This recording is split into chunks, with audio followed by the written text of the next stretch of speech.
வணக்கம் என் அன்பு சொந்தங்களே. செட்டிநாடு பிளாஸ்டிங் பண்ணுறதுக்கு எவ்வளோ கனம் நம்ம ஏற்றுறோம் அப்படிங்கிறத பாருங்கள். 1.5 இன்ச்சு கனம் ஏற்றணும். நீங்கள் ஒரு செட்டிநாடு பிளாஸ்டிங் பண்ணணும் அப்படின்னா ஃபஸ்ட்டு ஒரு சாம்பிள் போட்டு காமிங்க கிளைண்ட்டுக்கு.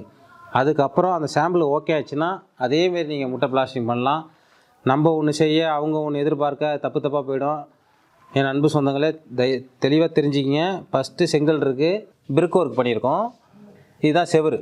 இந்த செவுத்துக்கு மேலே இந்த ரஃப்பு கடுக்கா பனங்கருப்பட்டி எல்லாம் கலந்து, சுண்ணாம்பும் மணலும் கலந்து, சலிக்காத மண்ணை கலந்து இதை 15 நாள் ஊற வச்சு அரைச்சி ஒரு ரஃப்பு போட்டிருக்கோம்.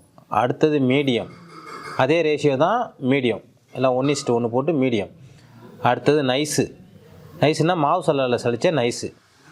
அதுக்கு அடுத்தது வெங்கைக்கல் பவுடருங்கிற கோலமாவு பொடியை ரஃப்பை 1:1 போட்டு மிக்ஸ் பண்ணி ஒரு இரவு புளிக்க வச்சு அது ரஃப்பு. அடுத்தது மீடியம், ரஃப்லேயே நைஸு. இது ரஃப்லேயே நைஸு பவுடரும் வெங்கைக்கல் பவுடர் கிடைக்கும். அப்படி கிடைக்கலன்னா நீங்கள் அம்மியில் அரைச்சி வெங்கைக்கல் பவுடரை நைஸாக்கி 1:1 போட்டு அதை பாருங்கள் நைஸ் வச்சுருக்கோமா.